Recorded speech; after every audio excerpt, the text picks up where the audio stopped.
It's a sickening story of alleged abuse and a profound betrayal of trust. Oh, yeah, they want to eat it. No, it's just disgusting.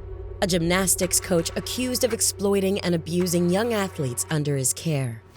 The tickling and the other stuff, is that part of like standard training? Incidents do happen in gymnastics. The sport has a bad reputation. Is he simply a hands-on coach whose old-school methods have not evolved with the changing societal norms and expectations? Or do these allegations hint at something far more sinister beneath the surface? In the picturesque town of Key Biscayne, Florida, a community known for its idyllic beaches, lush parks, and a close-knit atmosphere, something far less tranquil was unfolding. The year was 2009, when Oscar Olea, a well-regarded gymnastics coach, was making a name for himself at American Gymsters. This reputable local gym prides itself on nurturing the talents of young athletes. With its demanding routines and the required discipline, gymnastics has long been a conduit for young women to harness their strength, agility, and confidence. For many, coaches like Olea are not merely instructors but mentors who guide them through the rigors of training, the thrill of competition, and the lessons of perseverance. On January 26th, the Miami Herald released an investigation into Oscar Olea, revealing over a decade of complaints and rumors about his conduct with young athletes. The Herald's extensive review of police reports, interviews with alleged victims, and scrutiny of social media uncovered allegations from at least 5 individuals, detailing a report of a troubling pattern of behavior by Olea.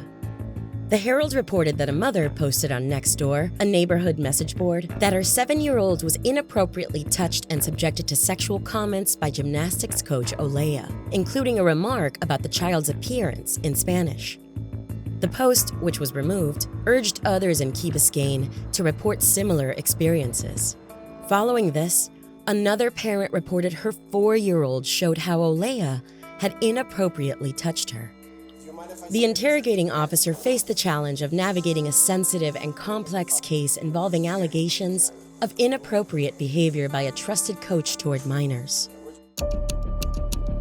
This required a careful approach to collect detailed and accurate information without causing further harm to any potential victims involved or compromising the investigation's integrity. The release of the Herald's findings spurred the Key Biscayne Police Department, in collaboration with the Miami-Dade State Attorney's Office, to launch a renewed investigation into the allegations against Olea. The intensified scrutiny and public pressure following the Herald's report led police to take action, and on February 28th, Oscar Olea was arrested and charged with 2 counts of sexual battery. He vehemently defended his actions to authorities, categorically denying any wrongdoing. He asserted that his interactions with his students, including any physical contact, were strictly professional and within the bounds of standard coaching practices in gymnastics. Olea emphasized that the nature of the sport requires close physical guidance to ensure safety and correct form, arguing that any touch was purely instructional and aimed at enhancing his students' athletic performance. He rebuffed the allegations as misunderstandings of the coach-athlete dynamic, maintaining that his intentions were always in the interest of his students' development and well-being. The officer starts with baseline questions about Olea's personal and professional background, setting a tone of casual conversation, aiming to make Olea comfortable before moving into more sensitive topics.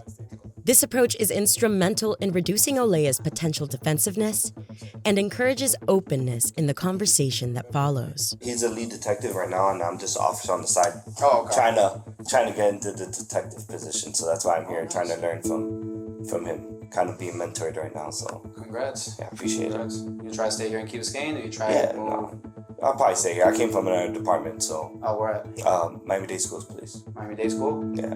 The officer shares a bit about his own professional aspirations and situation, which can help to humanize him to Olea and foster a sense of mutual understanding or camaraderie. So it's like you building that type, like you realize, holy crap, they're trusting you this much. So you have to stay in the position of continuously build that type of rapport and trust. Because fortunately, like you guys, there's great police officers, there's great coaches, but there's a complete opposite side that destroys everything that we do. And as much as you want to be, hey, I'm there for you, on top, boom, boom, boom, here you go, oh, I got you. And I think that's like the worst thing that happened was the fact that I tread lightly with so many people.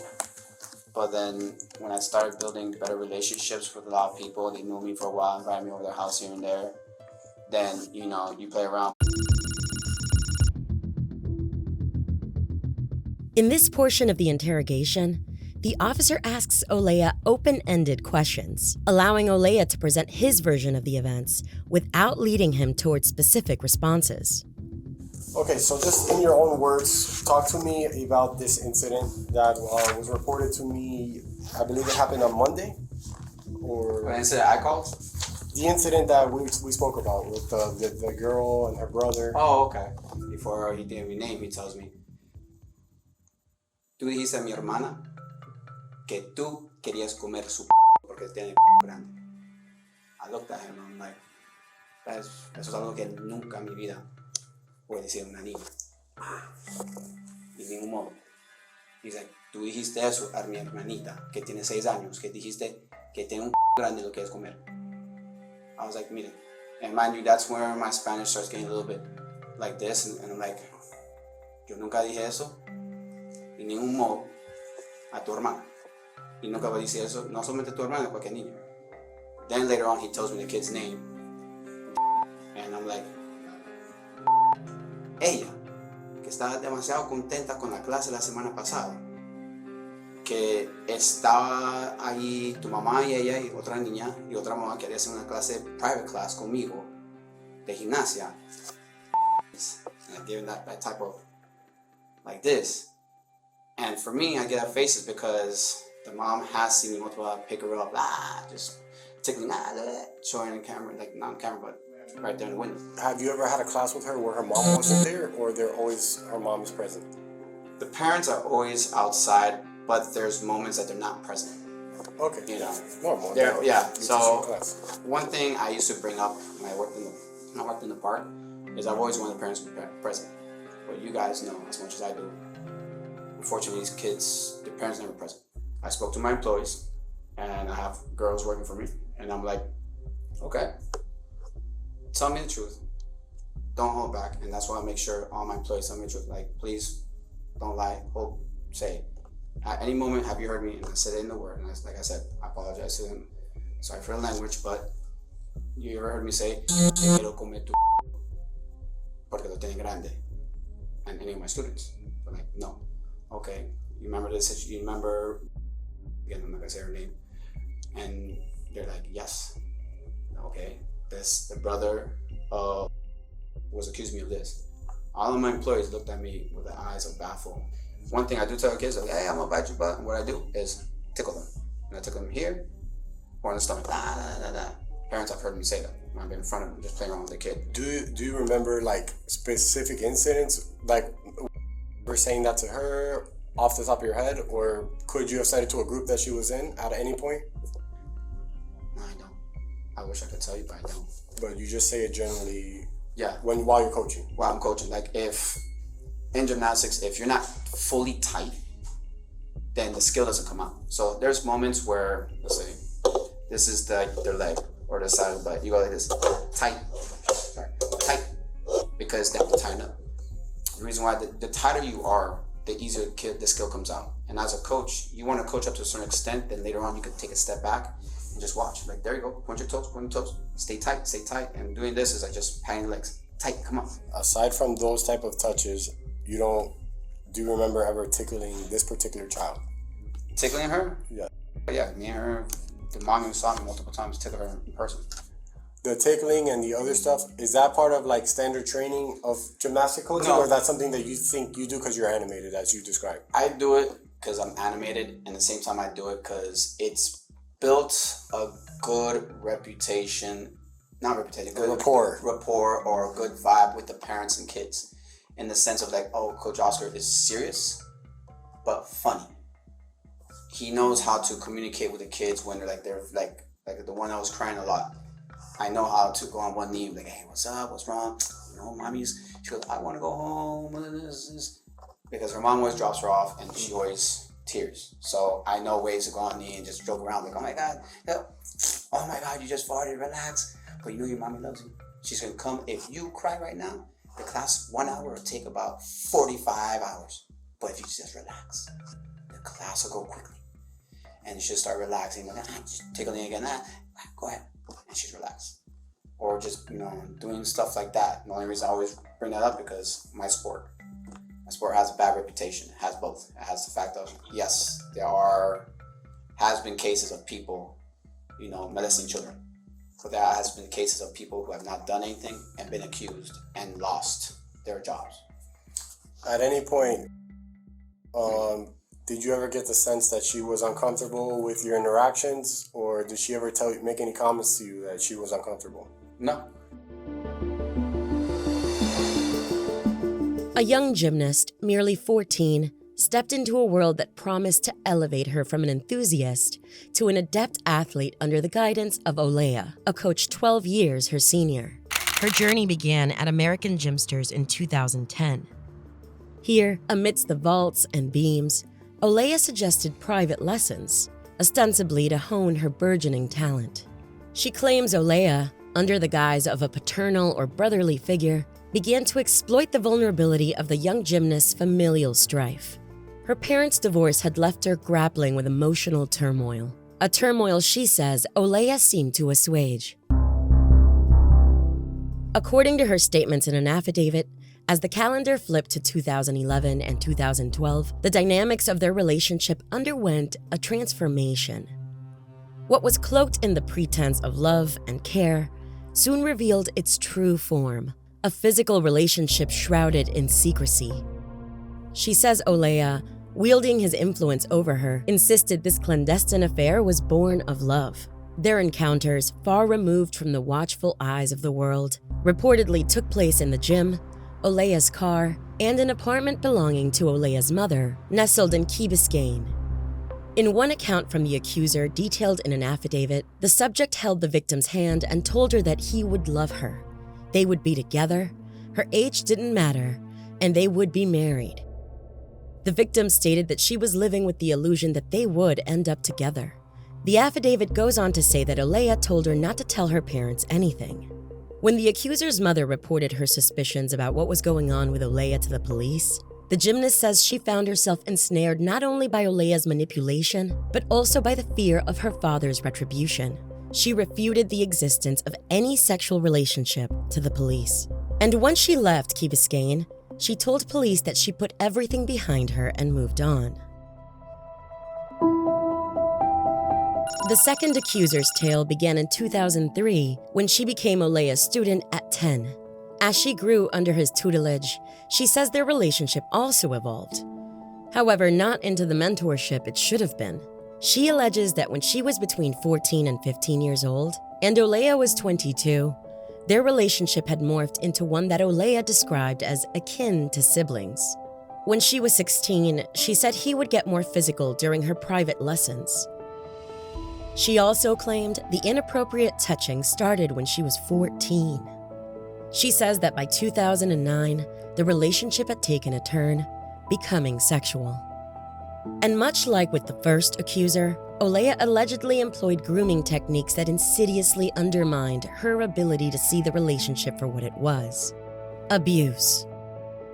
According to the victim, he minimized the gravity of his actions by framing them as natural outcomes of their close relationship. She says this manipulative tactic ensured her compliance and prolonged her silence, trapping her in a cycle of abuse and secrecy. Well, when you say you tickle them in a playful manner when you're doing this and the parents question you about it, can you demonstrate what you mean by that? The officer goes deeper into Olea's coaching practices, specifically his use of tickling as a motivational tool. By asking Olea to explain why he tickles students and how parents and students react to this behavior, the officer seeks to understand the context and appropriateness of these actions. So pretty much, if they're like For example, I have a student, she's always very, like, she cries for her mom all the time. But the mom knows me. The mom's like, I'll grab, like, I'll go around, like, oh my God, smile, smile. Oh my God. Let me see that face. Oh my God. And I'll just lift them up. And the mom, half the time, are there. The ones that see me doing that. And that's it. Or, like, I'll go from here, and you're like, tick, like this. I understand that you say that you have to touch all parts of their bodies while you're doing a gymnastics move. I'm talking about strictly professionally as you're doing a gymnastic move. Yes, depending on the movement, yes. They're alleging that you touched her butt and chest while she was performing a gymnastics move. Here, the officer directly confronts Olea with the specific allegations against him, asking pointed questions about the accused, inappropriate comments, and physical interactions with students. This direct approach forces Olea to respond to the heart of the accusations, providing a clearer view of his defense and reaction to being challenged. The officer's questions aim to dissect Olea's understanding of appropriate boundaries and professional conduct. During his interrogation, Olea described his coaching style as hands-on, but insisted that his actions were part of standard coaching practices and not sexually motivated. He denied any sexual or inappropriate intent behind his actions, emphasizing the sport's physical nature and the need for close guidance to ensure athletes' safety and correct technique. At certain moments, there's a touch. A chest touch is if they're leaning forward, like too forward, you put chest in, like this. There's moments where, like, it's harder. I always tell myself, and I've had conversations with my employees and other coaches, like, sometimes it's harder as a male coach to try to build that rapport with the kids and parents when you're working at that with women's gymnastics. So do you ever teach classes alone, or your employees are always there with you? Now, before I did, due to the fact that it was very hard to find employees, but now I have employees working with me, and the only times that I did work alone would be the 2:30 Mondays and Wednesdays, and the private class. I have to now revert to be like, well, I need you to understand that it's not just you. Look at our career and what the changes that have happened with body cameras and with protocols and policy. We've all had to go through that same adjustments. As the world changes, we need to adapt to the world. It's not just gymnastics, it's not just police, it's not just medical profession. The world changes and you need to change with it or get left behind. And that's the reality. Another revelation from the Herald's report came from a former co-worker at the Key Biscayne Community Center who alleged a sexual relationship with Olea. At the same time, she was underage, claiming he supplied her with alcohol. According to the arrest form, one of the alleged messages between a victim and Olea stated that he was drunk and high. And the victim replied, "Please be careful," before he asked for a naked picture of herself, and the victim declined. Also among these were claims from two adults, former students of Olea, who alleged sexual abuse as minors, one recounting sexual assaults during private lessons at 13, and another describing a violent rape at 17. With his arraignment set for March 20th, 4 new felony charges were added against Olea in this case. Olea has pleaded not guilty to all charges, asserting his innocence in the face of the allegations against him. Central to Olea's counter-narrative is his assertion that the second accuser was not a minor at the time of their alleged sexual encounters. This claim, if substantiated, could significantly impact the legal ramifications of the accusations against him. Key Biscayne Village Council member Brett Moss and Oscar Sardinas both said they had daughters who took classes with Olea at his studio, Flip Out Workout. Moss said his daughter took classes with Olea up until he abruptly stopped teaching late last year, and only found out why he closed up shop through the Herald's reporting. Further complicating the case is the handling of the cases detailed in the Miami Herald's investigation of Olea.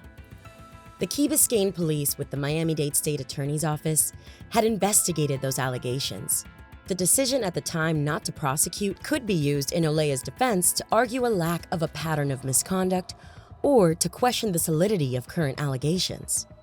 While Key Biscayne Mayor Joe Rasco released a statement praising the teens for coming forward, saying that it took a lot of courage, this case illuminates the daunting challenges inherent in proving allegations like the ones leveled against Olea, where the crux often rests on personal testimonies.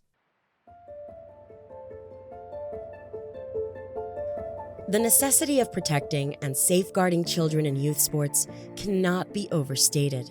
Education about the signs of abuse and the empowerment of young athletes to speak out without fear of retribution are essential components to ensuring that the sports field remains a place of growth, learning, and safety.